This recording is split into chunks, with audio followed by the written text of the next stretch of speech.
जिनकी महिमा सुनने मात्र से इसी समय फल की प्राप्ति रहती है, ऐसे भगवान शंकर जी की आप महिमा सुनाओ। विशेष करके हम जानना चाहते हैं कि विश्व में सभी देवताओं की मूर्ति पूजा हम करते हैं, परंतु भगवान शिव की पूजा हम लिंग स्वरूप में क्यों करते हैं? हम सब जानने के लिए उत्सुक हैं।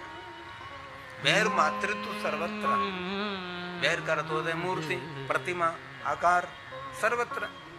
पूज्यन्ते देवता गणः, देव और देवगणों की पूजा मूर्ति स्वरूप में हम करते हैं। कोई भी देवी की पूजा मूर्ति स्वरूप में, कोई भी देव की पूजा मूर्ति स्वरूप में। परंतु लिंगे वैरेच तथा लिंग स्वरूप में, मूर्ति स्वरूप में सर्वत्र संपूज्यगत कथम, क्यों? भगवान शिव की पूजा हम मूर्ति स्वरूप में भी करते हैं, भगवान शिव की पूजा हम लिंग स्वरूप में भी करते हैं, कथम, क्यों? उसका हेतु क्या है? सभी विश्व के देवी देवताओं की पूजा मूर्ति स्वरूप में हम करते हैं, परंतु भगवान शिव की पूजा लिंग स्वरूप में और मूर्ति स्वरूप में हम करते हैं। उसका अर्थ समझाइए। सूत पुराण ने कहा, महात्माओं, आपने जो मुझे प्रश्न किया है, ये प्रश्न पुण्य देने वाला है, महाअद्भुत प्रश्न है, लेकिन इस प्रश्न का प्रत्युत्तर मैं नहीं दे सकता। अत्र वक्ता महादेवो, स्वयं भगवान शंकर जी उसका वक्तव्य दे सकता है, लेकिन मेरे सदगुरु भगवान महर्षि वेद व्यास जी ने जो मुझे कहा और मुझे जो याद रहा, मेरी बुद्धि अनुसार आप सभी को मैं कहने का प्रयास करूंगा।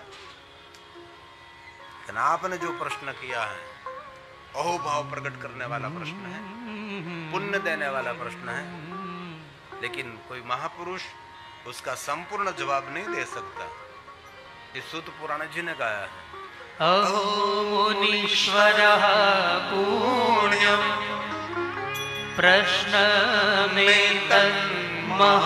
प्रश्नमेतन्महाद्भुतम् अत्र वक्ता महादेवो नान्योस्ति पुरुषः क्वचित्, नान्योस्ति पुरुषः क्वचित्। कोई भी महापुरुष उसका संपूर्ण जवाब नहीं दे सकेगा। लेकिन महात्माओं, आपका प्रश्न थोड़ा अधूरा लगता है। जवाब तो अधूरा हो सकता है, प्रश्न कैसे अधूरा हो सकता है? तब सूत पुराण ने कहा, आपने मुझे कहा शिव की पूजा मूर्ति स्वरूप में करते हैं, शिव की पूजा लिंग स्वरूप में करते हैं, लेकिन एक तीसरी पूजा भगवान शंकर जी की एक वांगमी पूजा है। ओम प्रणव लिंगाय नमः, अकार लिंगाय नमः, उकार लिंगाय नमः, मकार लिंगाय नमः, सूक्ष्म प्रणव लिंगाय नमः। ये मूल है। कोई मनुष्य ओमकार का नाद करते हैं और श्रेष्ठ शिव की उपासना है, उससे बड़ी उपासना क्या हो सकती है? अभी भी जो योगी महापुरुष हैं, जो मूर्ति की पूजा नहीं, कोई शिवलिंग की पूजा नहीं, ये सिर्फ ओमकार का नाद करते करते परम तत्व को पहुंच जाते और जान लेते और सभी कामनाओं की पूर्ति कर लेते हैं। ये हमारे सनातन की मूल परंपरा है, ये मूल है। इसलिए आपको मन से, तन से आह्लादित, प्रफुल्लित, नकारात्मक से दूर रहना है और सकारात्मक बनना है। तो रोज कम से कम 20 मिनट, जितना समय हो इतना समय ओमकार का नाद करना चाहिए। अ उ म नाभि से उठता है, ये हमारी मूल परंपरा है। बहुत सारे योगी पुरुषों को हमने देखा है, सुबह में ब्रह्म मुहूर्त में उठकर ओमकार का नाद करते हैं। प्राणायाम करना चाहिए, व्यायाम करना चाहिए, ये सब कुछ पहले। ओमकार ये हमारी मूल परंपरा है। ये भगवान शिव का स्तोत्र भी है ना, षडाक्षर स्तोत्र का पहला स्तोत्र।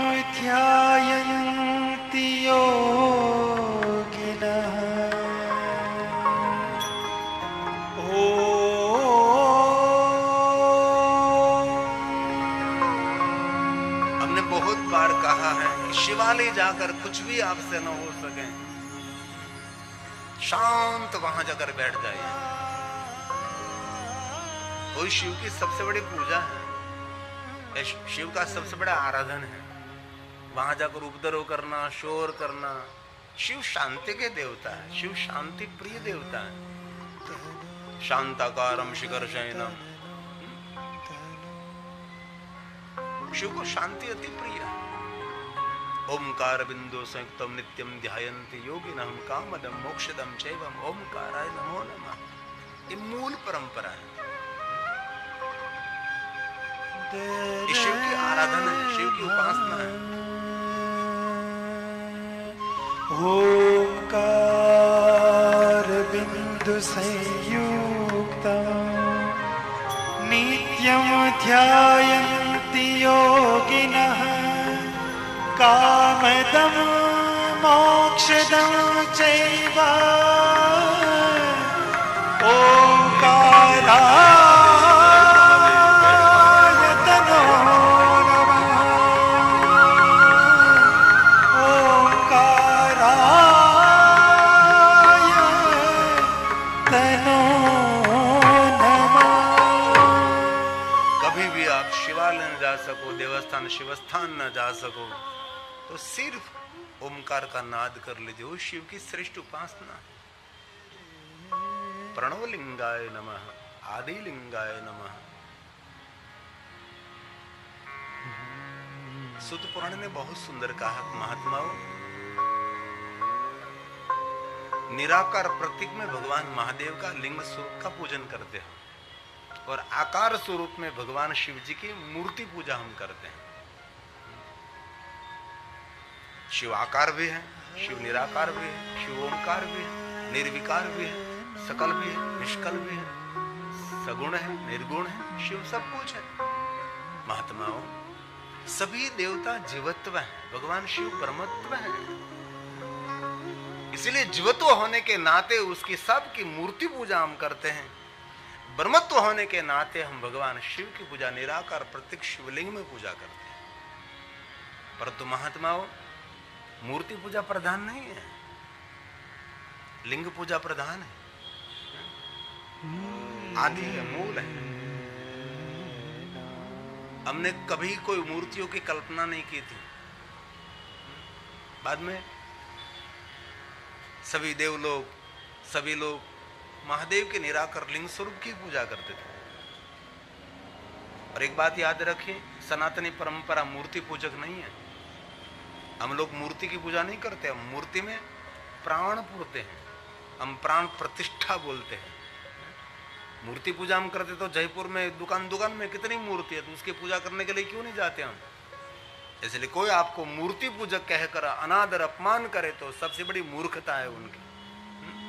मूर्ति तो हमारा आधार है। इसलिए मेरी मूल परंपरा मूर्ति पूजा नहीं है। मूर्ति मनुष्य की मन की उपज है। जो मूर्ति पूजक हम है तो पूरे भारत देश में सबकी मूर्ति एक समान, एक सरखी होनी चाहिए, लेकिन नहीं है। दक्षिण भारत में जाओ, उसका मूर्ति रूप, रंग, पैरवेश, गणवेश सब कुछ अलग है। उड़ीसा की ओर जाओ तो मूर्ति का रूप, रंग, गणवेश सब कुछ अलग है। उत्तर भारत में जाओ जो कुछ अलग है, क्योंकि सबकी मानसिकता के अनुसार जिनके मन में जो कल्पना हुई वो मूर्ति निर्माण हुई और मूर्ति पूजा का प्रारंभ हुआ।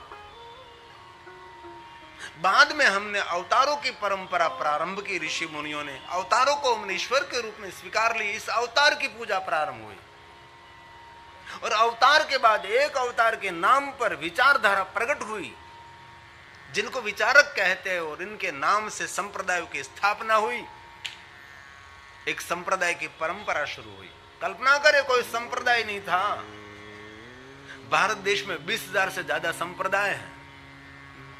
एक भगवान के नाम पर अलग अलग सबकी विचारधारा प्रकट हुई और हमारी सभी प्रजा अलग अलग विभाव में बांट गई।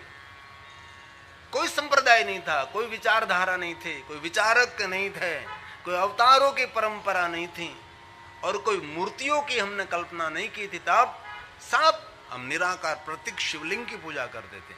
लिंग प्राधान्य स्थाप्यम तथा बैरम तो गौणकम। इसलिए महर्षि व्यास ने कहा मूर्ति गौण है। मूर्ति एक की पूजा है, शिवलिंग अनेक की पूजा है।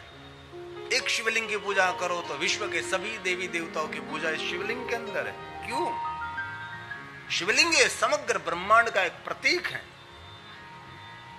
आलयम सर्वदेवानाम, ये शिवलिंग है। इसलिए प्रधान मूर्ति पूजा नहीं, प्रधान निराकार लिंग पूजा। मैं नहीं कह रहा हूं। लिंग प्रधान्यतः स्थाप्यम् तथा वैरं तु गौणकम् लिंगाभावेन तत् क्षेत्रं सवैरमपि सर्वतः सवैरमपि सर्वतः। सबकी पूजा एक शिवलिंग के अंदर, लिंगा भावेन तत्क्षेत्रम। अब एक शिवलिंग की पूजा करते हैं तो विश्व के सभी देवी देवताओं की पूजा एक शिवलिंग के अंदर है। अलग अलग आपसे कोई पूजा ना हो सके तो एक शिवलिंग की पूजा में विश्व के सभी देवी देवताओं की पूजा है, सभी तीर्थों की पूजा इसमें है। आलयम सर्वदेवानाम, सबकी पूजा शिवलिंग के अंदर है। और वहां तक कह दिया कि आप स्वयं शिवलिंग की पूजा कर रहे हैं तो विश्व के देवी देवताओं, सभी पितरों की, सभी ग्रहों की, सभी तीर्थों की, सभी नक्षत्रों की पूजा तो आप कर रहे हैं। लेकिन आप शिवलिंग की पूजा कर रहे हैं तो आपकी स्वयं की भी पूजा हो रही है, क्योंकि हमारा अस्तित्व भी शिवलिंग के अंदर है। हम भी शिवलिंग से बाहर नहीं है। समग्र भूमंडल का प्रतीक उसको शिवलिंग कहा है। हजारों साल प्राचीन, लाखों साल प्राचीन भगवान महादेव के लिंग स्वरूप भारत के अंदर नहीं, भारत के आसपास बहुत सारे देश हैं, वहां सभी स्थानों पर भगवान महादेव के प्राचीन शिव स्थान है, शिवालय है, शिवलिंग है। और एक बात याद रखिए, ज्योतिर्लिंग 12 नहीं है, 100 करोड़ ज्योतिर्लिंगों की महिमा है। 100 करोड़।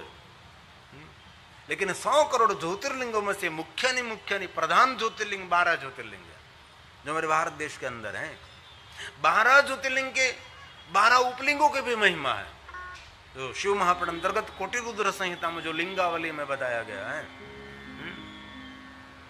और एक अष्टलिंगों की भी महिमा है। शिव का स्वरूप अष्ट स्वरूप है, लिंगाष्टक, शिवाष्टक, बेलवाष्टक, रुद्राष्टक, सभी अष्टक 8 क्यों है? शिव की मूर्ति 8 है, अष्ट स्वरूप भगवान शिव है। इनमें बहुत सारे भाइयों बहनों, बड़िलों, सज्जनों ने 12 ज्योतिर्लिंग की यात्रा की होगी।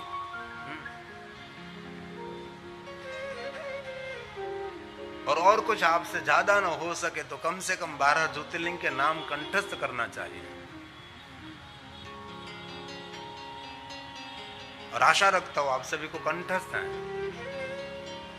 हम साथ में बोल सकते हैं। जहां से मैं आ रहा हूं, सब राष्ट्र सबका राष्ट्र, आपका महाराष्ट्र, हमारा सबका राष्ट्र, सौराष्ट्र सबों का राष्ट्र, वहां पहला ज्योतिर्लिंग विराजमान है। इसलिए आप थोड़ी सी आपकी ध्वनि वायुमंडल में मिश्रित हो जाए, आशावादी बने रहो। इसलिए साथ में गाएंगे, साथ में बोलेंगे। जिनको 12 ज्योतिर्लिंग के नाम कंठस्थ नहीं है, लिप मोमेंट करेंगे, मुझे संतुष्टि हो, ओठ पपड़ा हुआ, खोटू खोटू, मुझे लगेगा वो बोल रहा, अच्छा लग रहा। आइए भाव से, आदर के साथ। सौराष्ट्रे शाबाश। सोमनाथं च श्रीशैले मल्लिकार्जुनम् उज्जयिन्या महाकालम् ओंकारं ममलेश्वरम् परल्या वैद्यं नाथं च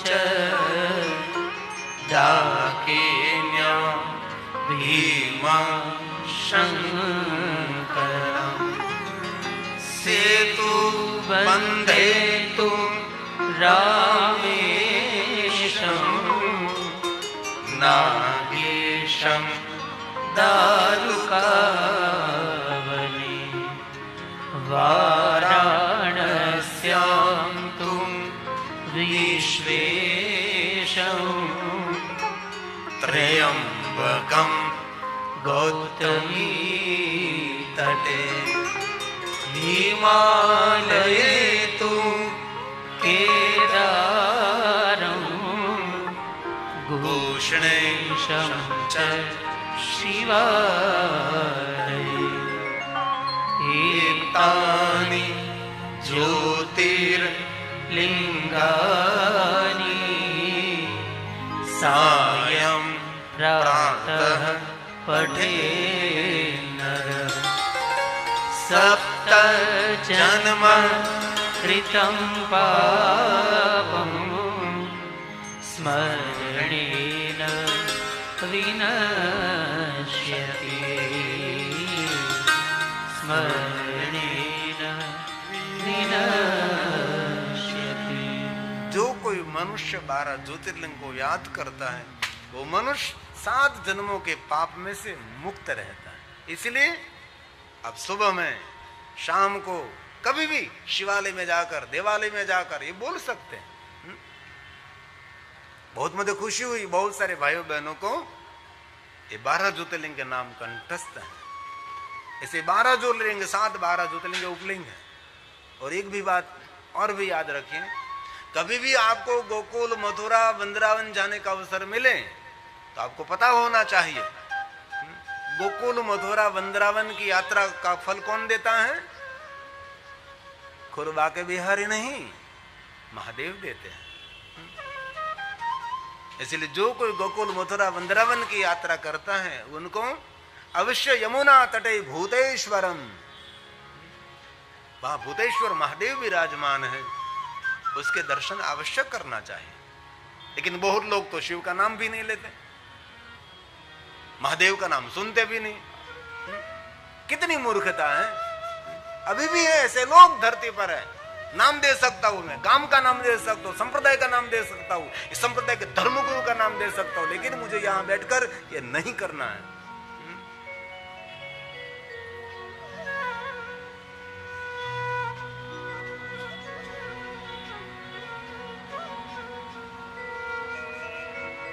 वृंदावन में हम शिव महापण कथा गाने के लिए गए थे। हमारा जजमान वैष्णव था मुंबई का, हमारे डॉक्टर साहब भी कथा में उपस्थित थे।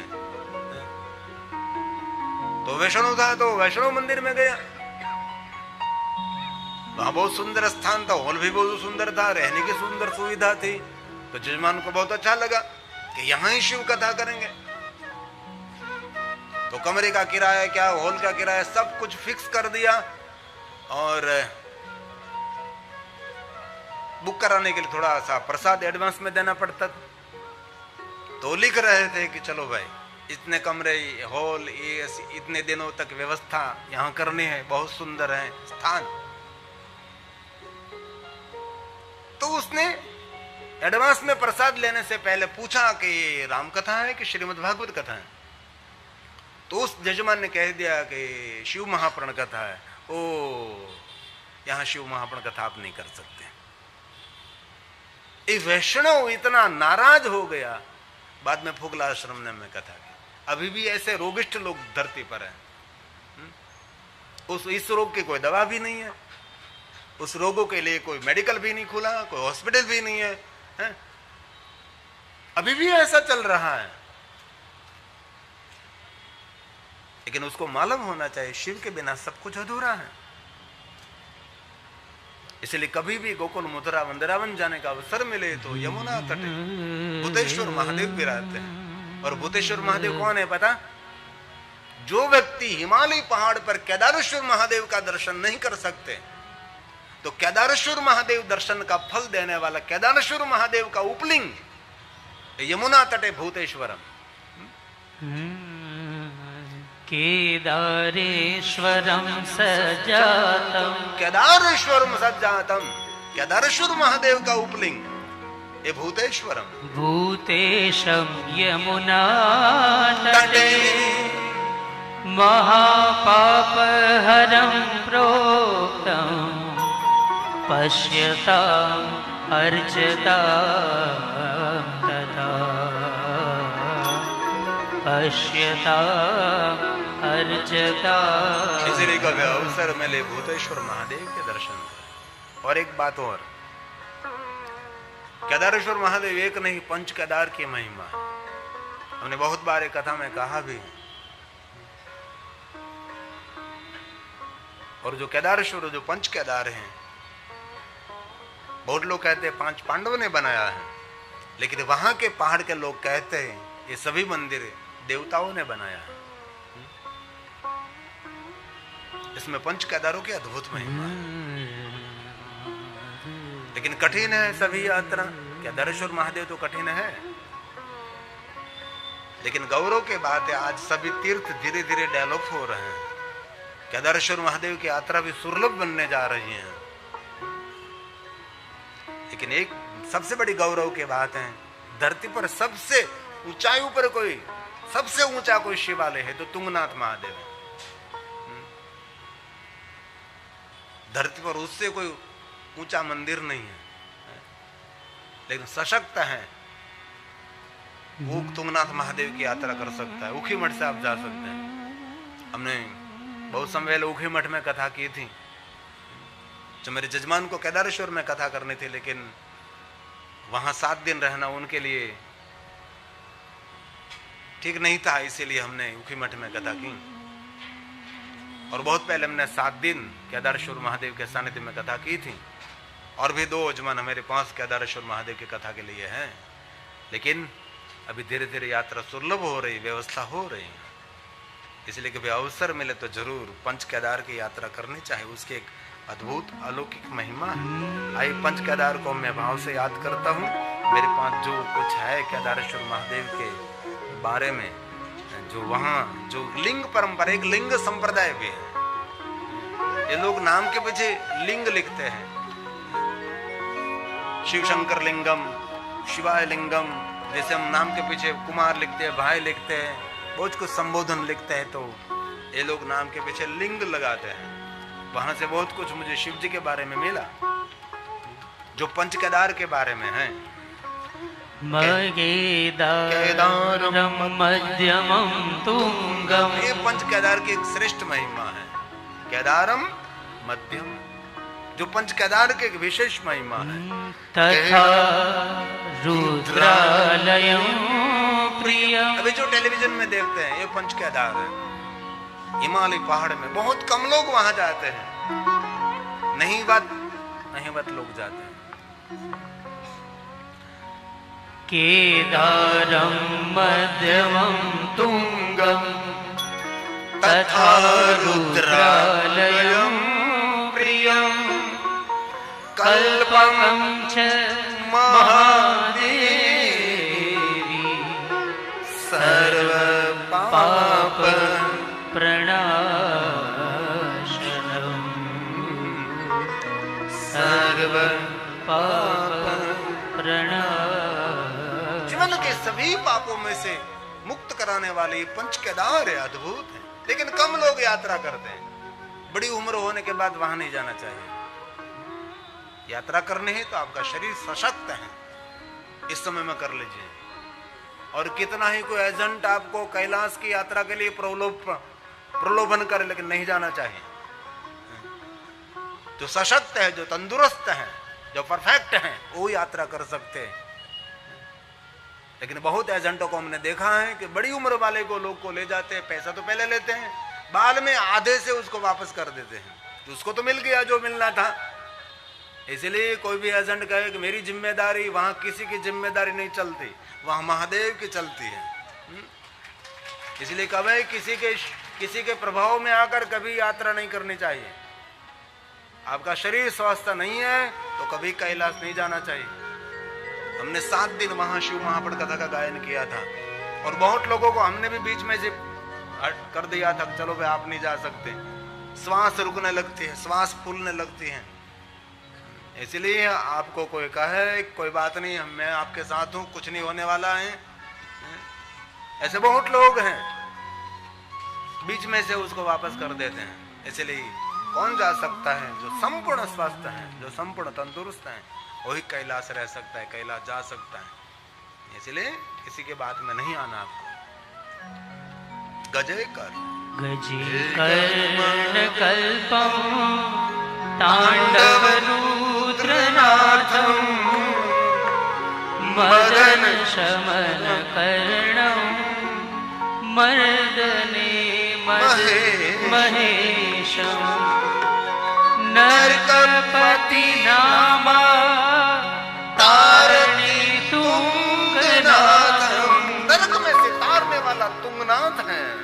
जयति जय जय ज्योतिर्लिंग केदारनाथं। जयति जय जय ज्योतिर्लिंग केदारनाथं। इसलिए बहुत महिमा है। और एक बात याद रखिए, हिमालय पहाड़ में इतने शिवलिंग हैं ना, अभी तक किसी ने गिनती भी नहीं करी है।